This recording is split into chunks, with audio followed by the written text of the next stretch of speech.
ask some of my fellow panelists to add to that. Thank you.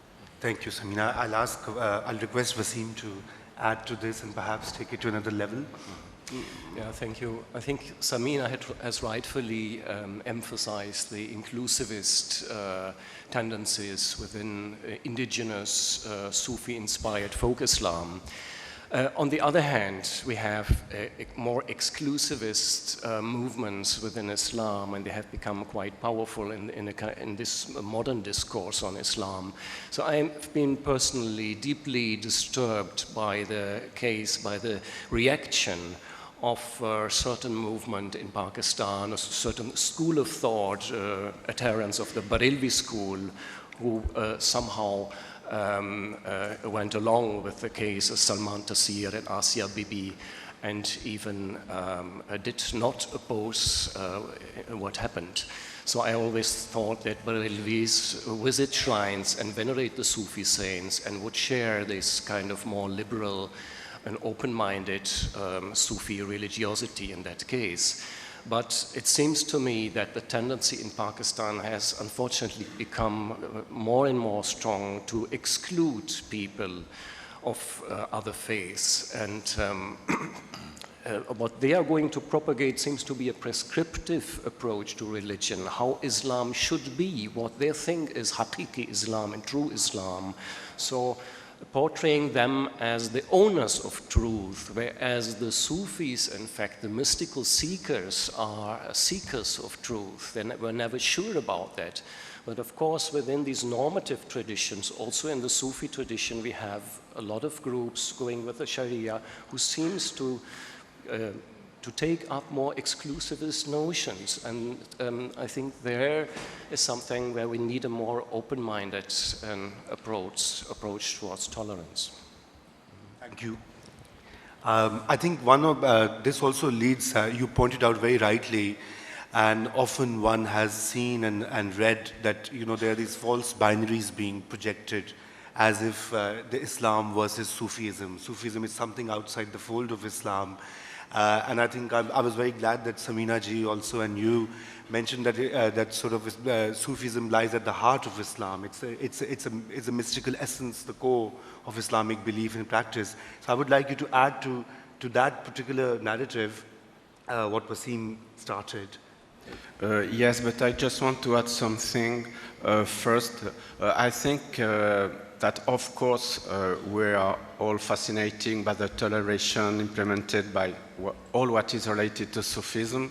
But on the other side, we don't have to get only an essentialist approach, because under Sufism, there are so many different things. For instance, since I visited Sewan Sharit every year, all the so-called spiritual master, Murshid, they are also deeply linked with social dominance, and they are, most of them are landlord and so on. So it is very difficult to separate, for instance, Sufi who are only involved in meditation and the social regulation or social system. And regarding the problem of violence, finally, if we think about it, is not amazing that now violence is against the Sufi shrines for different reasons. First, because most of the radical Islamists, of course, are against the cult of the saints. But moreover, because, as you know, the aim of terrorists is to spread terror. And so, in many of these shrines, well, a lot of people are attending the shrines, so it is really a target for them. And so... Yeah. Thank you. Okay, we'll move to Peter. Well, I'm afraid appeals will not help us. I've not come with an answer here. I've rather come with a question. We in the sense of the Western world music scene, has welcomed umpteen Pakistani artists to the West. One of my first teachers was Salamat Ali Khan, who came to Berlin in '72, and then Nusrat Fateh Ali Khan was coming, and we brought the fakirs of Shah Latif to Germany and recreated Bicha for them and all of that. So, and that was welcomed very much, but it doesn't help any in the sense that the responsibility of keeping the Sufi culture alive does not rest upon the foreign scholars or the world music scene or something. It really depends completely on you in Pakistan. If you help these people to survive and this culture to survive, it will survive. And I'm very much hopeful that it will, because I will give you just one small example. My mentor was not Anna-Marie Schimmel. One of my mentors was Alan Fakir, since I'm a musician. So he initiated me into the Fakir songs and the lore of that. And so he sang this song for me, Na khande hu, na pinde hu, na marde hu, na jeende hu, na harali hu, na hamali, na harami hu, na halali hu, na swali hu, na awali hu, na wali. Please. Wait before you clap, the story isn't finished, because having a musical memory, I remembered at that point that I knew that song from a long time ago, because Guillaume de Poitiers, the first, who is called the first troubadour in the 11th century in southern France and in Sicily, he had composed and sung songs which are almost literally the same. The riddle songs, I'm neither going east nor going west, and so on and so forth. So it's really a genre which is shared on the long road between these cultures. And to come to the point, so what was happening, that the troubadour culture was a thriving, beautiful culture, and that with a cult of love and beauty, and that's the closest equivalent we ever had in Europe to the Sufi culture. Now what happened was that when the Crusades had failed, all these armies which had been collected in Europe, which were basically like Christian Taliban armies intent on burning and looting and robbing and so on, they were directed against their fellow citizens in Europe, and they started to attack the troubadour culture in south of France. And they burned whole cities. They would say, burn them all, because God knows who are the believers. He will separate them after we have killed them. So, you know, with this kind of Christianist, terrorist thing, we've gone through that. So their culture, the oral culture of the troubadours, has been completely extinguished. And when I would speak at functions in Europe, I always would say, look, if you compare Islam and Christianity, in Islam, even if Sufis were, dissident Sufis and so on were killed and expelled and so on, at least they have survived, and people have honored them and given them a place in society, whereas in Europe these people, this whole thing was completely erased, including the language these people were using. So now we have come to a point where I wonder if 700 years from now people would collect and say, well, there was once, for a short time, a country which was called Pakistan. There were some people who were called Malangs and so on. We don't know much about them. A few sentences here and there. We've lost the melodies, but we have no trace of them. You see, the question is, would that happen? Would you allow that to happen, please don't. But give me the answer. What's happening in Pakistan? How comes that in the space of the last 40 years, when that culture was like a shared hospitality wherever you would go, now somehow, how could it be that society has been turned around so much that people would look down upon their dissidents, their Malangs, and attack them and so on.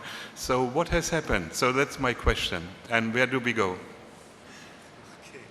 Thank you very much, Peter, for this fascinating account. And I think you brought out the core principles of Sufism, which is the attainment of divine grace and capturing the divine beauty. And I think there's a whole inherent aesthetic within the Sufi movement and the Sufi texts. And that's why I'd go to Wasim, who's been working a lot in this area on the Sufi sort of art and the popular art of the shrines. And I'd like you to share that with our audience here. Thank you, Raza. I want to take up Peter's thread and say that the space of the Sufi shrines is, of course, not only has to do with the sharing of traditions. It's not only a space for women, a women-friendly religion, in fact, but it's also very much a space where art and the aesthetics are flourishing. My teacher, Dr. Ashfaq Ahmed Khan in Lahore, who is a music connoisseur, he once told me and said, you see, look, Wasim, all the arts of Islam, it's like a tasbih consisting of 33 beads, and the mullah bead, the large one, the long one, the imam one, is music, in fact. And so it's a space where music is there, which is usually, there is also an animosity from the point of view of more text-based normative Islam, which is not at ease with music and expressions of aesthetic dance. But there it is. You have even in the shrines a kind of panorama of the senses. This is what we are going to lose otherwise. That there is a blending of different forms of creativity and aesthetics, posters, placards, paintings, portraits of the saints, which create an atmosphere and a surrounding where people start to narrate among themselves the stories and the miracle stories of their saints. So they engage with each other in that way, a kind of panorama of the senses. And we know Muslim art is about the beauty. Love and beauty are inseparable, as Uruz Bihan Bakri said. And the famous hadith, God is beauty and he loves beauty. So this is very much there at the shrines of the Sufi saints. And if I see on the other hand, if we look towards the opponents of the shrine Islam, Taliban and other people of more strict extremist movements, I wonder, do they live with art at all? Are they educated, for instance, by women? Are they surrounded by women who have a more warm and softer approach in life? Are they surrounded by art at all, or are they really devoid of that? Are they lacking this? Thank you. Wow. Extremist noise has gone away. Thank you. So can we go on to you? Yes, I just want I was just remembering in Paris at EHESS in September we arranged a conference.